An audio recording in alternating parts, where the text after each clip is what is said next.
Well, hello and welcome back to the channel. My name is Jess Reynolds, and today we're going to be going over my favorite techniques for treating headaches. Now, headaches are one of the most common things that we see in clinical practice, regardless of whether you're a massage therapist or an acupuncturist or pretty much anything in between. Headaches are ridiculously common. Now, you might not have people knocking down your door for headache treatments, but if you were to go through all of your intake forms and look at how many times people say that they have or regularly get headaches, it's going to be a large portion of them. So we need to be very comfortable with how to treat headaches in a very simple, safe, and effective way. So that's what I'm going to be showing you. Now, the techniques that I am applying are largely acupressure techniques, but that being said, you don't need to know any acupoints or have any background whatsoever in acupressure in order to use these techniques to very effectively treat headaches. But before we jump into that, I want to make sure there's something that is completely clear. Headaches and migraines are two totally different things. And when I'm talking about headaches, I'm largely talking about headaches due to tension and stress. Migraines, they're their own world. They're ridiculously complicated. So much so that some of the techniques that I'm going to be demonstrating can actually make migraines worse.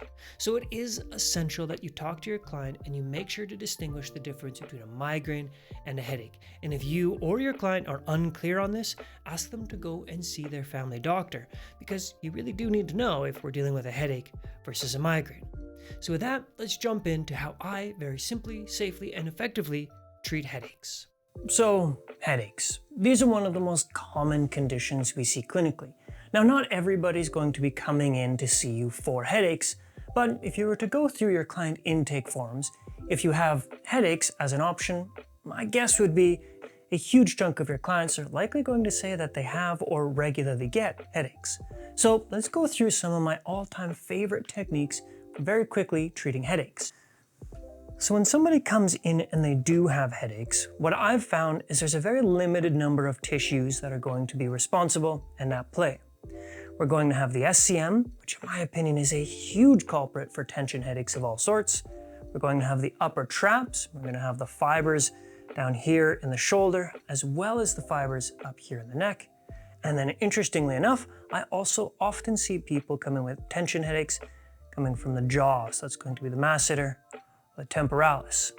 And the very last muscle or group of muscles that I see contributing to headaches very regularly is going to be the gallia aponeurotica, which is a fancy name for saying that big muscle that goes from your forehead, wraps around the head, and attaches down here at the base of your skull. So again, just to quickly review those muscles, we're going to have the SCM, we're going to have the upper traps, we'll have the masseter, the temporalis, and the gallia aponeurotica, which is this big group of tissues that essentially go from the forehead down around the back of the neck. Now, most of the techniques that I'm going to demonstrate are taken directly from acupressure, as I find it is simple, safe, and effective, which is one of my favorite combos when it comes to treatment. Let's begin with the SCM. Now again, assuming they do have a headache, we want to make sure that we rule out any type of cardiovascular stuff. So make sure you've done your thorough assessment first, ensuring that we're not dealing with any type of cardiovascular headache. And if you have done so, working on the SCM is remarkably easy. If you do it incorrectly, however, it can feel quite uncomfortable for your client. So the first thing we need to do is get the head position correct. I'm going to be using my right hand as my therapy hand, and my left hand is going to be back here as a supporting hand. We want to bring that muscle into a bit of a lax position. So I'm going to laterally flex it to the same side and rotate it to the same side. And we see it's pretty lax now.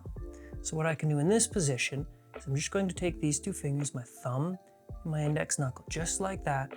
I'm going to gently wiggle back and forth, and I might need to move the head position a little bit. Wiggle back and forth until I can grip on to the SCM. Now when we grip onto that SCM, and I'm moving the head just so you can see what I'm doing here. When we're gripping onto that SCM, quite frankly, it doesn't matter where you start, because as soon as you start to get your fingers on the SCM, what you'll find is, as you move up and down, you're paying very close attention, you're eventually going to find the spot.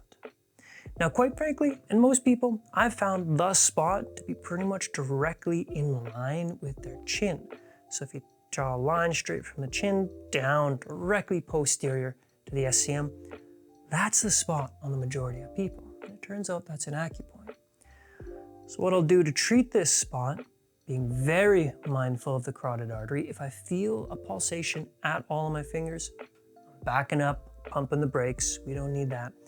So I'm going to very gently and gradually increase the pressure. Now what I want you to do is tell me when we're at a 7. You can make it up. Okay. And like all of the acupressure techniques I teach, once we reach the appropriate level of intensity, we're going to maintain that contact. And then once it goes down to a 4, we can release, and you let me know, yeah, that big breath, that's a good sign, and we'll release. All right. Now you certainly could go up and down, but we're trying to keep this as simple as possible. So for myself, if I've gotten that one spot on the SCM, I've gone a long way. Now from there, I'm going to do a little bit of work on the upper traps. So we've got this other point on the upper trapezius, and it's quite easy to locate. If we find the lateral aspect of the acromion right there, and then we find the midline of the spine, so I'm just going to use this left hand, roll it until I find the midline, which basically I'm palpating on the spinous process. I find that midline, and I go halfway in between those two landmarks. That's going to put me right here on the most prominent aspect of the upper trap. Now that point has a lot of indications in acupressure, but one of its most profound, it's going to be for headaches.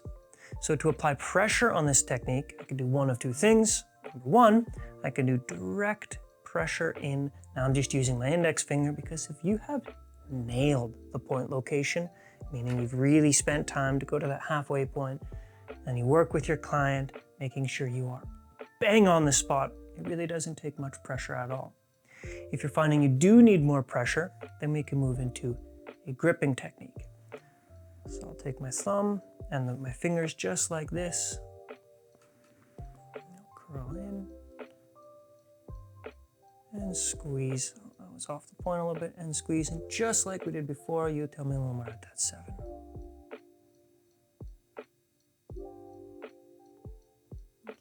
Good. And we hold it.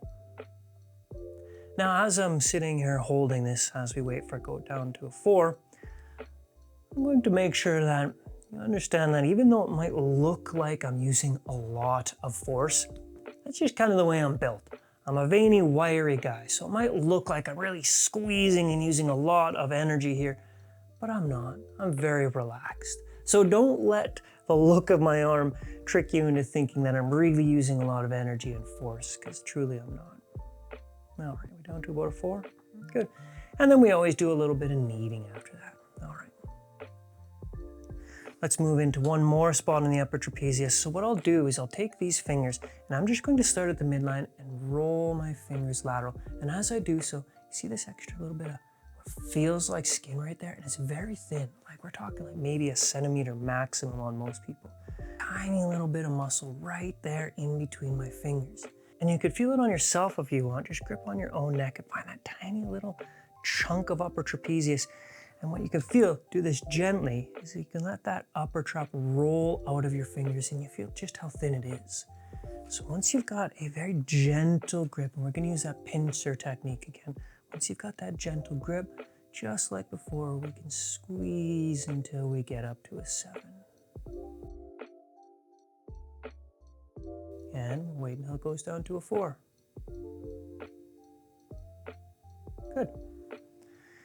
And do a bit of kneading. All right, so far we've worked into the neck. And then we check in with our client. Say, how you doing? How's the headache? And they're going to say, amazing.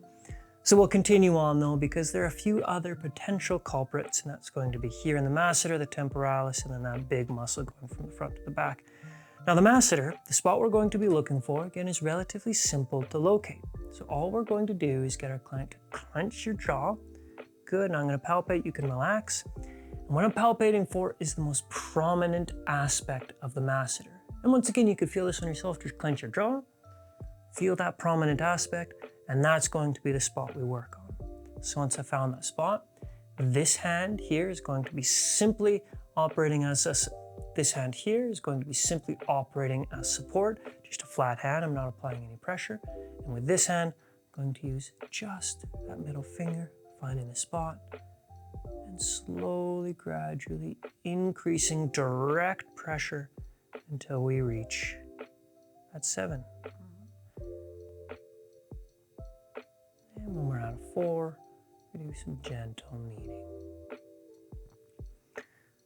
Moving up into the temporalis. Easiest way to find the spot on the temporalis is we go to this little part of the eye right here, which is called the outer canthus of the eye. And we just gently, I'm using like a gram, less than a gram, barely any pressure. I let my finger roll until I start to feel I'm in that temporal fossa.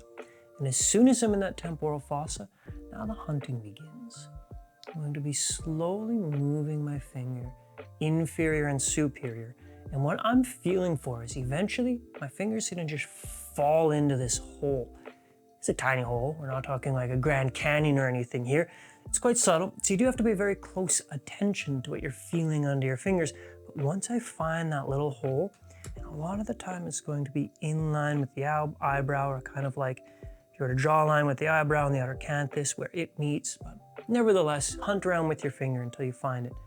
And I'll do the same thing. I'll apply gentle supporting pressure with this hand, using just one finger. It doesn't matter what finger you use, but with just one finger, I'll apply gentle pressure. You let me know. Good. And when we're down to 4, you guessed it, we do a bit of kneading. Great. Let's shift up into the last group now, which is going to be that galea ponderotica, this big tissue. There are quite a few points in this area, but instead of doing individual points, which can be effective, we're going to do this other technique, which actually has a great name in traditional Chinese massage, and we call it grasping the 5 meridians, which, as the name suggests, we're attempting to work on all of these different meridians and points in the head at the same time, and we do so just by grasping them. So I'm going to take 2 hands like this, kind of claw hands, but I'm going to be quite gentle. I'm going to put my index fingers together right here on the eyebrow. My other fingers are just going to gently rest, and then I just pull up like this. And again, it might look like I'm exerting a lot of force, but I'm really not. And then as I get into the hairline, just move all the way to the posterior. What I like to do is I'll kind of shift the position of my hands from here. So I came up like this, right from here. And I'll shift like this. And I'm trying to kind of squeeze the tissue of the scalp together, almost like between my fingers, I'm going to end up pinching the scalp. Now, that's not really what's happening, but that's sort of the intention I'm going off of.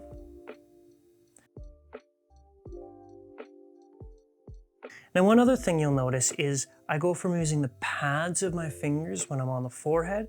As soon as I get in the hairline, I change the direction of my fingers, and now I'm just using my fingernails, because that, for most people, feels really good. So we've gone from the front to the back, now we're going to go in the opposite direction. So I'll just turn her head here so you can see what I'm up to with this hand. The same thing, we're going to grasp the meridian, so I'm going to start low, using the pads of my fingers, working up the neck like this. And as soon as I get into that hairline, I'm curling my fingers like this, and I can move up, and you get that thumb involved too. Don't forget about that thumb. Use all the fingers. I'm going to move up as close as I can to the apex of the head. And I'll be doing the same thing with both hands simultaneously. And then once again, getting into this top part of the head, and I'm just going to try and squeeze together. Now, because we're doing a demonstration, and I don't want you to be watching this video for a full half hour, we went relatively quickly through these techniques. Truth be told, however, each one of these points that we went through, I would usually end up working on 3 or 4 times, meaning that entire treatment might take around 20 minutes if you're going nice and slow, you're working with your client's breath, you're taking your time, and you're using intention. The idea behind this video was to simply show you the protocol and the points. When you practice, please do take your time. But before we jump into this next point, let's have a quick word from our sponsor. This video is sponsored by Jane EMR. They really are an all-in-one platform when it comes to managing any form of wellness practice, whether or not you're a solo practitioner doing mobile massage, or you are a clinic owner with 10 locations and 100+ practitioners. they've really got you covered. Now, one of my favorite features is client communication. I really like to stay in touch with my clients, but I need to make sure that when I communicate with my clients, I'm still following proper confidentiality laws. So I like to communicate using the Jane EMR system. And this is great because I can set up automated communication, such as appointment reminders, but I can also touch base with my clients here and there just to see how they're doing, which I really like to do. So whether you are switching from one EMR to Jane, or this is your first time moving into the world of electronic medical record systems, Jane really is the best place. And you can get a 1-month grace period on your new Jane account by using the code 1MO when you sign up. Now, there's one more point that we can use to treat headaches that I didn't really discuss when we were working on the neck and the head, and that's going to be a point on the hand. Within acupressure, we have points all over the body which can be used to treat a variety of different conditions that are distal to the point. A prime example is going to be using a point that exists right here on this big muscle. Brings the thumb in like this, got that big muscle right there. And by squeezing the most prominent aspect of that muscle, and I'm not concerned with getting into precise point location right now, because so long as you're in that neck of the woods, right on that muscle, we spend a little bit of time exploring around, we stay in communication with our client, and we say, hey, does that feel like the spot? And they know exactly what you mean when you say the spot, right? So we find the spot, we say, how's that feeling? Is that the spot? Great, the same thing as before, we'll hold this spot. Now this, again, as I said, is a very powerful point when it comes to treating headaches. So it's actually something you could teach your clients to do by themselves, how to stimulate that spot if they start to get a headache. So there you have it. Those are the points and techniques I use to treat headaches. So with that, I'll see you next time.